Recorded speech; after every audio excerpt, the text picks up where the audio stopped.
Hello दोस्तों, स्वागत है आप सभी का हमारे इस चैनल पर। तो दोस्तों, हम लोग पढ़ रहे थे प्राचीन भारतीय इतिहास, और प्राचीन भारतीय इतिहास में आज हम लोग का टॉपिक होगा मौर्योत्तर काल। मौर्योत्तर काल मौर्य काल के बाद में आता है। इसके पहले हम लोगों ने मौर्य काल के बारे में विस्तार से पढ़ लिया है। सारे वीडियोस प्लेलिस्ट में पड़ी हुई हैं, आप उनको जाके देख सकते हैं। तो मौर्य काल जब मैंने आपको बताया था, तो वहाँ पे 3 जो थे बड़े शासक थे, चंद्रगुप्त मौर्य, बिंदुसार और अशोक। उसके बाद छोटे छोटे शासक थे, और मौर्य वंश का अंतिम शासक था बृहद्रथ। बृहद्रथ की हत्या कर दी जाती है, और फिर शुंग वंश की स्थापना होती है। पुष्यमित्र शुंग करता है शुंग वंश की स्थापना। तो शुंग वंश से हम लोग को पढ़ना है।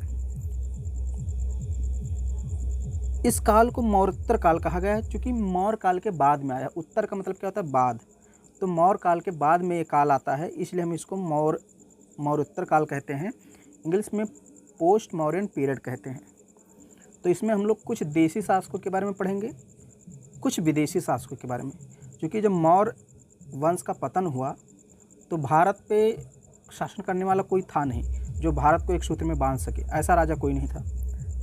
तो विदेशी आक्रमण भी हुए, यानी विदेशी भी आए हमारे भारत में शासन किए, और इस समय कई देशी शासक भी अपने आप को स्वतंत्र घोषित करते हुए उन्होंने भी शासन किया। तो चलिए हम लोग शुरुआत करते हैं और मौर्योत्तर काल के बारे में पढ़ते हैं। इसका टाइम पीरियड अगर आप देख लीजिए, तो मोटे मोटे तौर पे ये मान लीजिए, जैसे 185 ईसा पूर्व में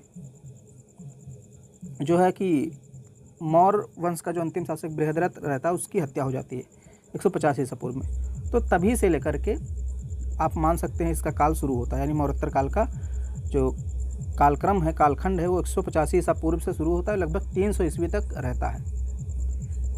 तो आप मोटे मोटे तौर पर अगर याद रखिए, तो 200 ईसा पूर्व से लेकर 300 ईस्वी तक, इस बीच के जो काल हैं, या इस बीच का जो काल है, इसको हम लोग मौर्योत्तर काल कहते हैं।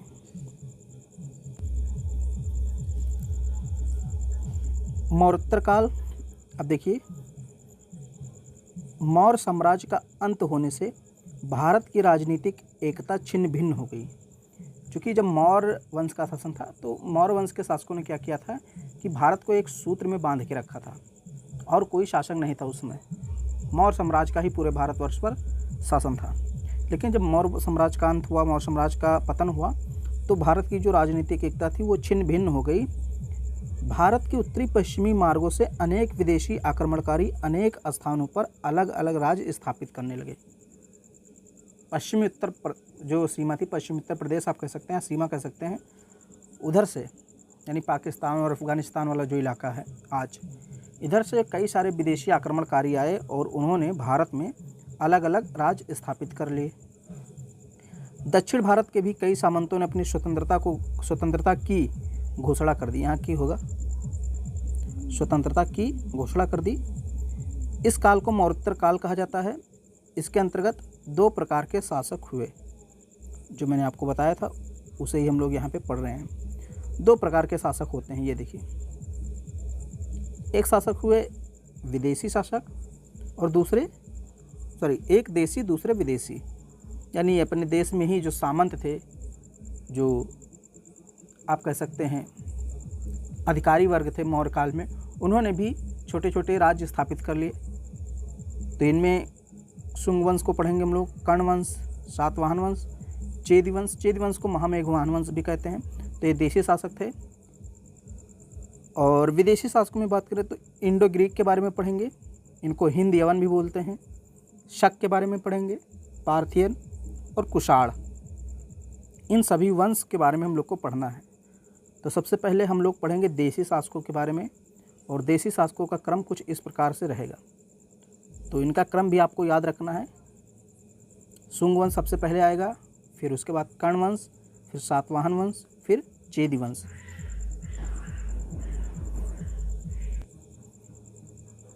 तो हम लोग शुरुआत कर रहे हैं शुंग वंश की। शुंग वंश का संस्थापक कौन था? पुष्यमित्र शुंग। और पुष्यमित्र शुंग ने 185 ईसा पूर्व में अंतिम मौर्य शासक बृहद्रथ की हत्या करके शुंग वंश की स्थापना की थी। तो याद रखिएगा, शुंग वंश की स्थापना कब हुई? 185 ईसा पूर्व में। बृहद्रथ की हत्या कब हुई? 185 ईसा पूर्व में। बृहद्रथ किस वंश का शासक था? मौर्य वंश का अंतिम शासक था। बाणभट्ट ने हर्षचरित में पुष्यमित्र को अनार्य कहा है। पुष्यमित्र शुंग जो था ये कट्टर ब्राह्मणवादी था, ये बात याद रखिएगा। कट्टर ब्राह्मणवादी था पुष्यमित्र शुंग, और इसको अनार्य किसने कहा है? बाणभट्ट ने। किस पुस्तक में कहा है? हर्षचरित में। देखिए, शुंग वंश को जानने के स्रोतों के बारे में पढ़ने से पहले थोड़ा सा हम लोग शुंग वंश के शासकों के क्रम के बारे में पढ़ लेते हैं, क्योंकि क्रम से भी क्वेश्चन पूछा जाता है। फिर हम लोग शुंग वंश को शुरुआत करते हैं, पढ़ते हैं। सबसे पहले हम थोड़ा सा यहाँ पे आप देख लीजिए, ये शुंग वंश के शासक हैं, शुंग शासक। सबसे पहले पुष्यमित्र शुंग बनता है। पुष्यमित्र शुंग के बाद अग्निमित्र, फिर उसके बाद वसुज्येष्ठ, फिर वसुमित्र, फिर आंध्रक, पुलिंदक, घोष, वज्रमित्र, भागवत और देवभूति। शुंग वंश का अंतिम शासक रहता है देवभूति। तो ये याद रखिएगा, इतना क्रम आपको याद रखना है। अंतिम शासक देवभूति, पहला शासक पुष्यमित्र शुंग। अब हम लोग थोड़ा सा स्रोतों के बारे में बात करते हैं कि भाई पुष्यमित्र शुंग या जितने भी शुंग शासक हैं या शुंग वंश हैं, इसके बारे में हमें जानकारी कहाँ से मिलती है। देखिए, शुंग वंश के इतिहास को जानने के स्रोत, शुंग वंश के इतिहास के बारे में जानकारी साहित्यिक एवं पुरातात्विक दोनों साक्ष्यों से प्राप्त होती है।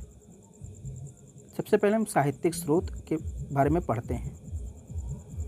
साहित्यिक स्रोत में पुराण, अब पुराण में दो हैं, वायु पुराण, मत्स्य पुराण। इससे पता चलता है कि शुंग वंश का संस्थापक पुष्यमित्र शुंग था। तो पुराणों से पता चलता है कि जो पुष्यमित्र शुंग था उसी ने ही बृहद्रथ की हत्या करके शुंग वंश की स्थापना की थी। पतंजलि का महाभाष्य, इससे क्या पता चलता है? अब पतंजलि पुष्यमित्र शुंग के पुरोहित थे और इस ग्रंथ में यवनों के आक्रमण की जानकारी मिलती है। यवन, मैंने अभी आपको बताया नहीं था कि जो ग्रीक और इंडो ग्रीक जो शासक हैं जो भारत में शासन करते हैं, तो इंडो ग्रीक यानी ग्रीक को ही यवन यहाँ पे बोला गया है। तो इनके आक्रमण की चर्चा है पतंजलि के महाभाष्य में। ये याद रखिएगा, कई बार पूछा गया है कि भाई यवनों के आक्रमण की जानकारी किस ग्रंथ से मिलती है। तो वहाँ पे 4 ग्रंथ दिए रहेंगे, आपको पतंजलि का महाभाष्य टिक करना है।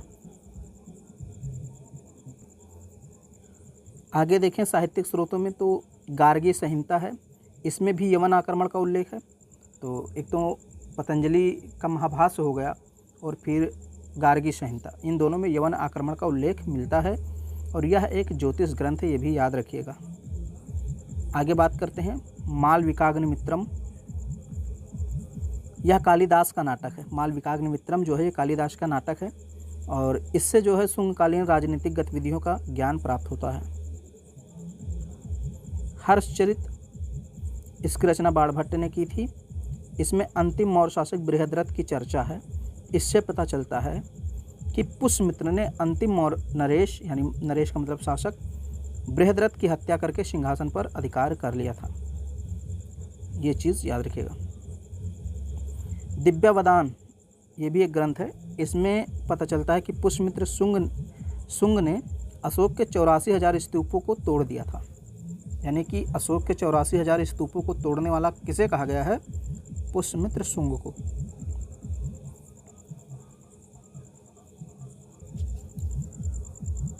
तो अब हम लोग पुरातात्विक स्रोतों के बारे में देख लेते हैं। साहित्यिक स्रोत तो हम लोगों ने पढ़ लिया, पुरातात्विक स्रोतों से भी हमें शुंग वंश के बारे में जानकारी मिलती है।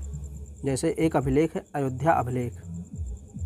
इस अभिलेख को पुष्यमित्र शुंग के उत्तराधिकारी धनदेव ने लिखवाया था।